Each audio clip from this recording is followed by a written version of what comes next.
আসসালামু আলাইকুম, কেমন আছেন সবাই? আশা করি সবাই অনেক বেশি ভালো আছেন। আমরা আলহামদুলিল্লাহ ভালো আছি। নতুন আরেকটি রেসিপি নিয়ে আপনাদের সামনে হাজির হলাম।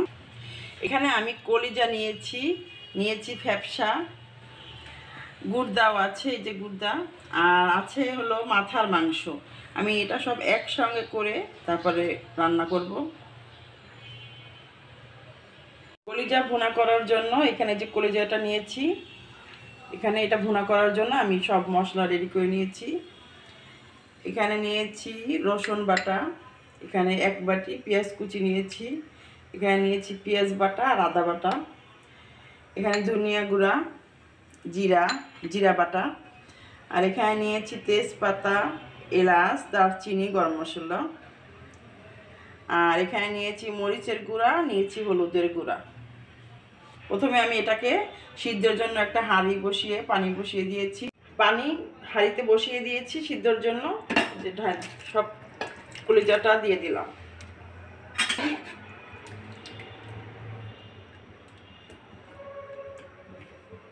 কলিজাটা সিদ্ধ হয়ে গেছে।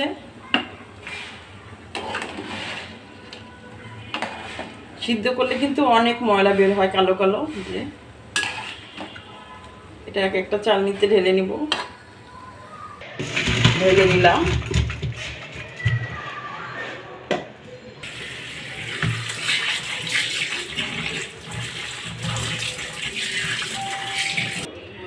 চুলায় একটা কড়াই বসিয়ে আমি তেল দিয়ে দিচ্ছি। আমি এখানে 1 বাটি পেঁয়াজ কুচি নিয়েছি, পেঁয়াজটা দিয়ে দিলাম। পেঁয়াজটাকে আমি ভালো করে লালচে করে ভেজে নেব। এখানে তেজপাতা, লং, দারচিনি আর এলাচ দিয়ে দিলাম। এটাও পেঁয়াজের সাথে একটু ভেজে নেব।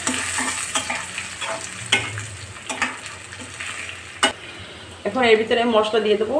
এখানে হলো রসুন বাটা দিয়ে দিচ্ছি আমি 1 চামচের একটু বেশি। এখানে নিয়েছি পেঁয়াজ বাটা আর আদা বাটা, সম্পূর্ণটাই দিয়ে দেবো। এখানে নিয়েছি আমি ধনিয়া গুঁড়া, 2 চামচ ধনিয়া গুঁড়া দিয়েছি। এখানে নিয়েছি জিরা বাটা, 1.5 চামচের মতো জিরা বাটা। এখানে নিয়েছি হলুদের গুঁড়া, মরিচের গুঁড়া। হলুদের গুঁড়া আমি সম্পূর্ণটুকুই দিব, আর মরিচের গুঁড়া একটু ঝাল না হলে কিন্তু কলিজাটা খেতে ভালো লাগবে না, মিষ্টি মিষ্টি লাগে। লাল মরিচের গুঁড়া। এখানে নিয়েছি পানি, একটু পানি দিয়ে মশলাটাকে আমি কষাবো।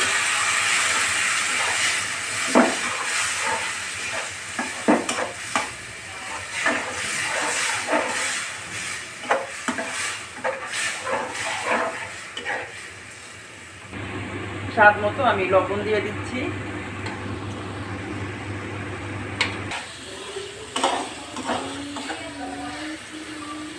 মশলাটা কষিয়ে এবার আমি এখানে কলিজাগুলো দিয়ে দিচ্ছি।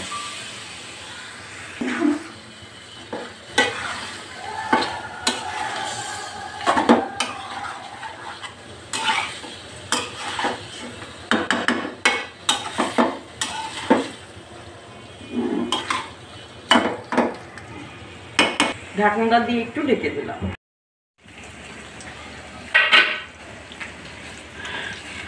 কলিজাটা কষানোর পর্যায়ে হয়ে আসছে, আর তেল যে উপরে তেল উঠে আসছে। একটু নেড়ে চেড়ে ভালো করে নেড়ে চেড়ে দিচ্ছি। কালারটা কিন্তু অনেক সুন্দর আসছে। আমার হয়ে গেছে। আমি এখানে জিরার গুঁড়াটাও ছিটিয়ে দিয়েছি। এখন একটা বাটিতে আমি সার্ভ করে নেব।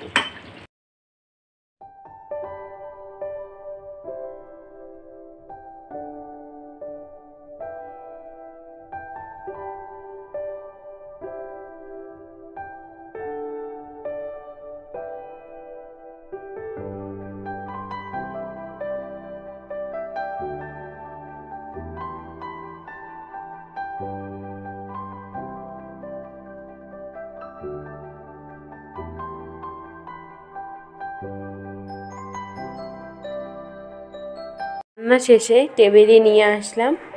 আর কলিজা ভুনাটা কিন্তু কালারটা অনেক সুন্দর এসেছে। এখন আমরা সবাই একসাথে বসে রাতের ডিনারটা করে নিচ্ছি।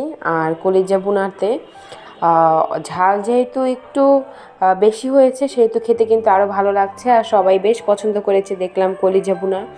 তো যাই হোক, যারা যারা আমার আজকের এই ব্লগটি দেখছেন, ভালো লেগে থাকলে একটা লাইক দিতে ভুলবেন না। আমার চ্যানেলে নতুন হয়ে থাকলে সাবস্ক্রাইব করে আমাকে সাপোর্ট করতে পারেন, আর অলরেডি সাবস্ক্রাইব করে থাকলে অনেক অনেক ধন্যবাদ আমার চ্যানেলটি সাবস্ক্রাইব করার জন্য। খাওয়া দাওয়া শেষ করে টেবিলটা গুছিয়ে নিচ্ছি। আর খাওয়া দাওয়ার পরে একটু কাজ করলে খাবার কিন্তু হজম হয়ে যায়, আর খেয়ে দিয়েই যদি শুয়ে পড়া হয় তাহলে সেই খাবারটা কিন্তু হজম হতে অনেকটা টাইম লাগে। আর যেহেতু আমরা আজকে কলিজা খেয়েছি, একটু টাইম লাগবে হজম হতে, তাই একটু কাজ করে নিচ্ছি এই আর কি।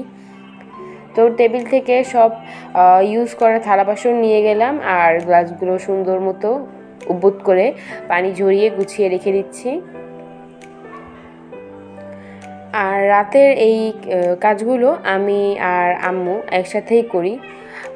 আম্মু রান্নাঘরটা সামলায় আর আমি এখানে ডাইনিং টেবিলটা পরিষ্কার করি।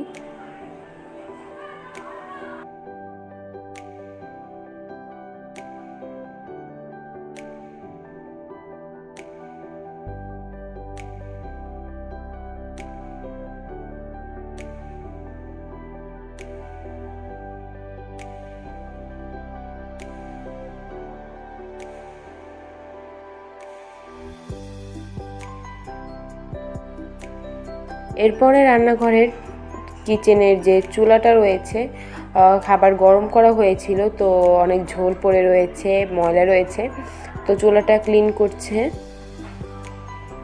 সব কিছু আমরা গুছিয়ে রাতেই পরিষ্কার করে রাখি, তাহলে সকালে কিন্তু ঝামেলাটা কম হয়।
যারা যারা আমার আজকের ব্লগটি দেখছেন সবাইকে অনেক অনেক ধন্যবাদ আমার ভিডিওটি দেখার জন্য। ভালো লেগে থাকলে লাইক কমেন্ট শেয়ার করবেন। তো আজ আমার ভিডিওটি এই পর্যন্তই। সবাই ভালো থাকেন, সুস্থ থাকেন এই কামনা করে এখানেই বিদায় নিচ্ছি। সবাইকে আল্লাহ হাফেজ, আসসালামু আলাইকুম।